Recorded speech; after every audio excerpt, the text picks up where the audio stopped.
Madhyama Nikaya. Middle-length discourses. Translated by Bhikkhu Sujato. sutta.central.net. Middle Discourses 91. With Brahmayu. So I have heard. At one time the Buddha was wandering in the land of the Vaidihans together with a large sangha of 500 mendicants. Now at that time the Brahmin Brahmayu was residing in Mithila. He was old, elderly, and senior. Advanced in years, having reached the final stage of life, he was 120 years old. He had mastered the three Vedas, together with their vocabularies, ritual, phonology, and etymology, and the Testament as fifth. He knew philology and grammar, and was well versed in cosmology and the marks of a great man. He heard, it seems the ascetic Gotama, a Sakyan, gone forth from a Sakyan family, is wandering in the land of the Vaidihans, together with a large sangha of around 500 mendicants. He has this good reputation, that blessed one is perfected, a fully awakened Buddha, accomplished in knowledge and conduct, holy, knower of the world, supreme guide for those who wish to train, teacher of gods and humans, awakened, blessed. He has realized with his own insight this world, with its gods, maras, and brahmas, this population with its ascetics and brahmins, gods, and humans, and he makes it known to others. He explains a teaching that's good in the beginning, good in the middle, and good in the end, meaningful and well phrased. And he reveals a spiritual practice that's entirely full and pure. It's good to see such perfected ones. Now at that time the Brahmin Brahmayu had a student named Uttara. He too had mastered the Vedic curriculum. Brahmayu told Uttara of the Buddha's presence in the land of the Vaidihans, and added, "Please, dear Uttara, go to the ascetic Gotama and find out whether or not he lives up to his reputation. Through you I shall learn about Master Gotama." "But sir, how shall I find out whether or not the ascetic Gotama lives up to his reputation?" "Dear Uttara, the 32 marks of a great man have been handed down in our hymns. A great man who possesses these has only two possible destinies, no other. If he stays at home he becomes a king, a wheel-turning monarch, a just and principled king. His dominion extends to all four sides, he achieves stability in the country, and he possesses the 7 treasures. He has the following 7 treasures, the wheel, the elephant, the horse, the jewel, the woman, the treasurer, and the counselor as the 7th treasure. He has over 1,000 sons who are valiant and heroic, crushing the armies of his enemies. After conquering this land girt by sea, he reigns by principle, without rod or sword. But if he goes forth from the lay life to homelessness, he becomes a perfected one, a fully awakened Buddha, who draws back the veil from the world. But, dear Uttara, I am the one who gives the hymns, and you are the one who receives them." "Yes, sir," replied Uttara. He got up from his seat, bowed, and respectfully circled Brahmayu before setting out for the land of the Vaidihans where the Buddha was wandering. Traveling stage. By stage, he came to the Buddha and exchanged greetings with him. When the greetings and polite conversation were over, he sat down to one side, and scrutinized his body for the 32 marks of a great man. He saw all of them except for 2, which he had doubts about, whether the private parts are retracted, and the largeness of the tongue. Then it occurred to the Buddha, this Brahmin student Uttara sees all the marks except for 2, which he has doubts about, whether the private parts are retracted, and the largeness of the tongue. So the Buddha used his psychic power to will that Uttara would see his retracted private parts. And he stuck out his tongue and stroked back and forth on his ear holes and nostrils, and covered his entire forehead with his tongue. Then Uttara thought, the ascetic Gotama possesses the 32 marks. Why don't I follow him and observe his deportment? So Uttara followed the Buddha like a shadow for 7 months. When 7 months had passed he set out wandering towards Mithila. There he approached the Brahmin Brahmayu, bowed, and sat down to one side. Brahmayu said to him, "Well, dear Uttara, does Master Gotama live up to his reputation or not?" "He does, sir." Master Gotama possesses the 32 marks. He has well-planted feet. On the soles of his feet there are 1,000-spoked wheels, with rims and hubs, complete in every detail. He has projecting heels. He has long fingers. His hands and feet are tender. His hands and feet cling gracefully. His feet are arched. His calves are like those of an antelope. When standing upright and not bending over, the palms of both hands touch the knees. His private parts are retracted. He is gold-colored, his skin has a golden sheen. He has delicate skin, so delicate that dust and dirt don't stick to his body. His hairs grow one per pore. His hairs stand up, they're blue-black and curl clockwise. His body is as straight as Brahma's. He has bulging muscles in 7 places. His chest is like that of a lion. The gap between the shoulder blades is filled in. He has the proportional circumference of a banyan tree, the span of his arms equals the height of his body. His torso is cylindrical. He has an excellent sense of taste. His jaw is like that of a lion. He has 40 teeth. His teeth are even. His teeth have no gaps. His teeth are perfectly white. He has a large tongue. He has the voice of Brahma, like a cuckoo's call. His eyes are deep blue. He has eyelashes like a cow's. Between his eyebrows there grows a tuft, soft and white like cotton wool. His head is shaped like a turban. These are the 32 marks of a great man possessed by Master Gotama. When he's walking he takes the first step with the right foot. He doesn't lift his foot too far or place it too near. He doesn't walk too slow or too fast. He walks without knocking his knees or ankles together. When he's walking he keeps his thighs neither too straight nor too bent, neither too tight nor too loose. When he walks, only the lower half of his body moves, and he walks effortlessly. When he turns to look he does so with the whole body. He doesn't look directly up or down. He doesn't look all around while walking, but focuses a plow's length in front. Beyond that he has unhindered knowledge and vision. When entering an inhabited area he keeps his body neither too straight nor too bent, neither too tight nor too loose. He turns around neither too far nor too close to the seat. He doesn't lean on his hand when sitting down. And he doesn't just plunk his body down on the seat. When sitting in inhabited areas he doesn't fidget with his hands or feet. He doesn't sit with his knees or ankles crossed. He doesn't sit with his hand holding his chin. When sitting in inhabited areas he doesn't cower or shake or tremble or get anxious, and so he is not nervous at all. When sitting in inhabited areas he still practices seclusion. When receiving water for rinsing the bowl, he holds the bowl neither too straight nor too bent, neither too tight nor too loose. He receives neither too little nor too much water. He rinses the bowl without making a sloshing noise, or spinning it around. He doesn't put the bowl on the ground to rinse his hands and bowl are rinsed at the same time. He doesn't throw the bowl rinsing water away too far or too near, or splash it about. When receiving rice, he holds the bowl neither too straight nor too bent, neither too close nor too loose.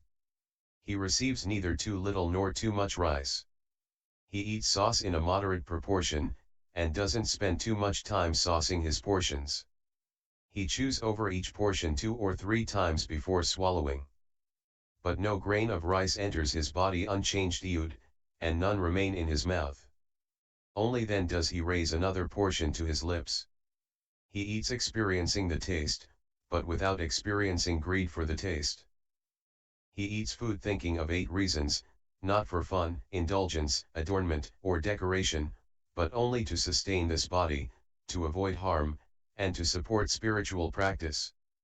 In this way, I shall put an end to old discomfort and not give rise to new discomfort, and I will live blamelessly and at ease. After eating, when receiving water for washing the bowl, he holds the bowl neither too straight nor too bent, neither too tight nor too loose. He receives neither too little nor too much water. He washes the bowl without making a sloshing noise, or spinning it around.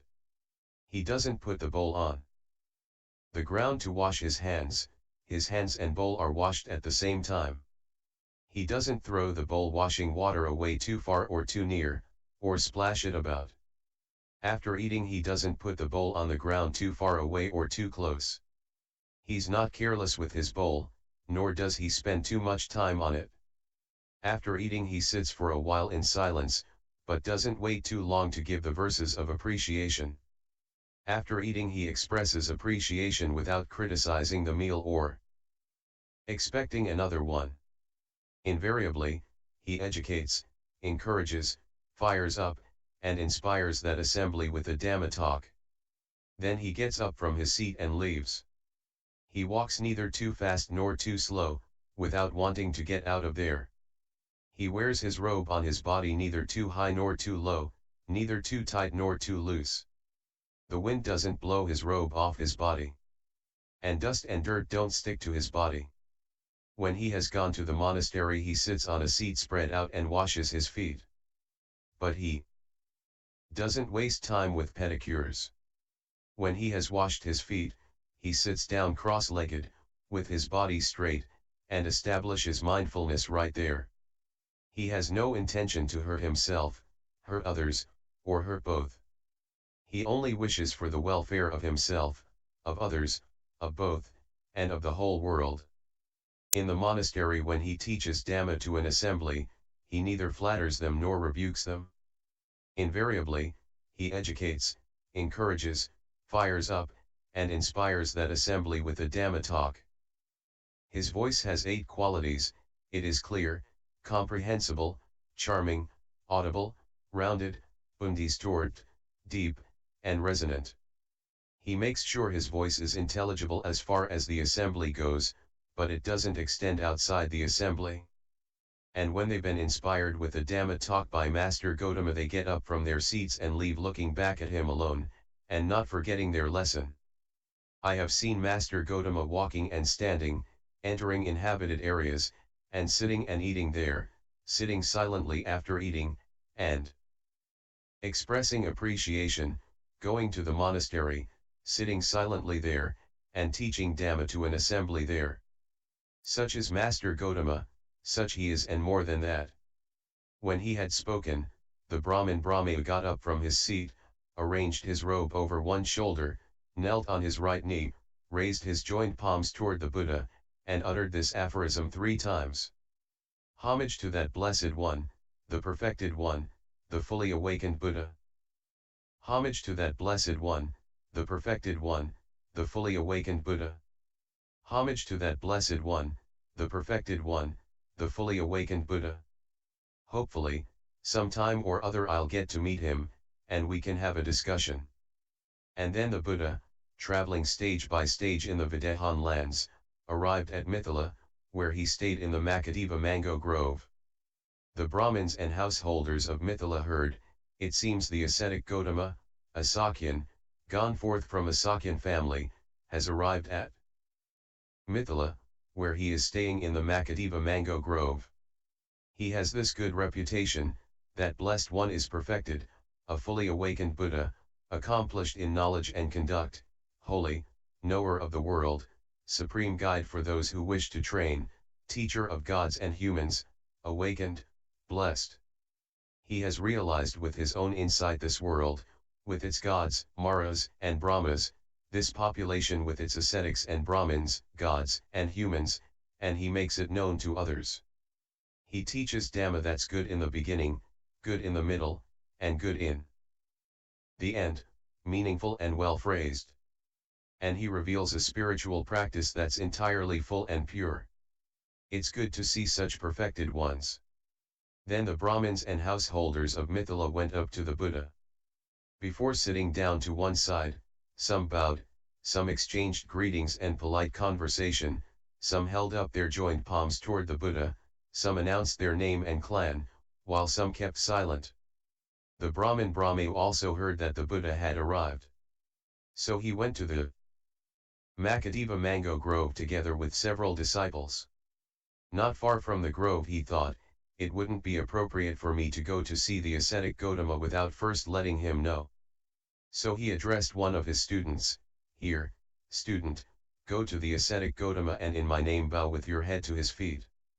Ask him if he is healthy and well, nimble, strong, and living comfortably.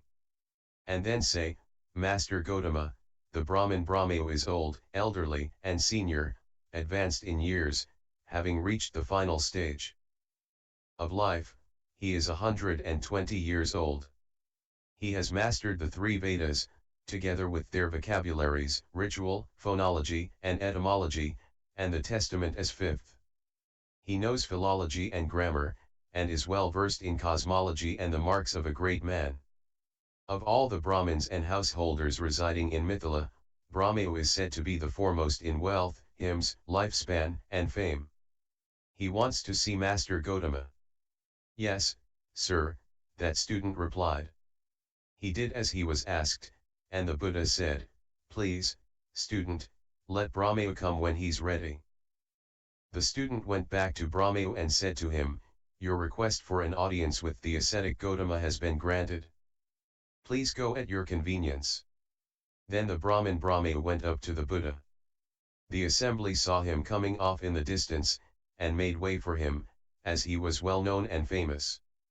Brahmayu said to that retinue, "Enough, gentlemen.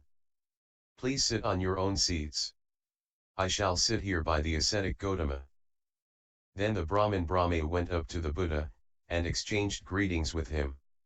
When the greetings and polite conversation were over, he sat down to one side, and scrutinized the Buddha's body for the 32 marks of a great man.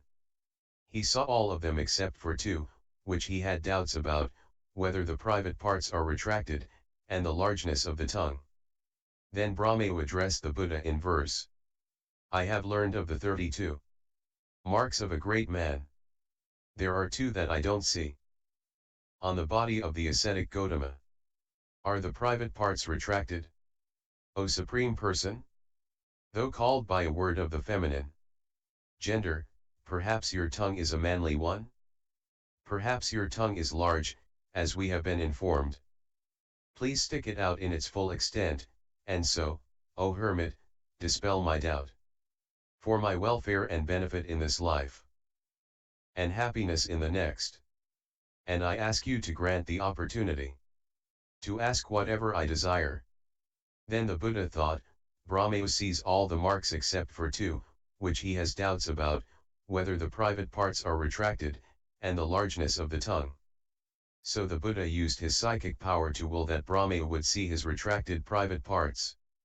And he stuck out his tongue and stroked back and forth on his ear holes and nostrils, and covered his entire forehead with his tongue. Then the Buddha replied to Brahmayu in verse. "The 32 marks of a great man that you have learned are all found on my body. So do not doubt, Brahmin. I have known what should be known, and developed what should be developed, and given up what should be given up. And so, Brahmin, I am a Buddha. For your welfare and benefit in this life, and happiness in the next, I grant you the opportunity to ask whatever you desire." Then Brahmayu thought, "My request has been granted.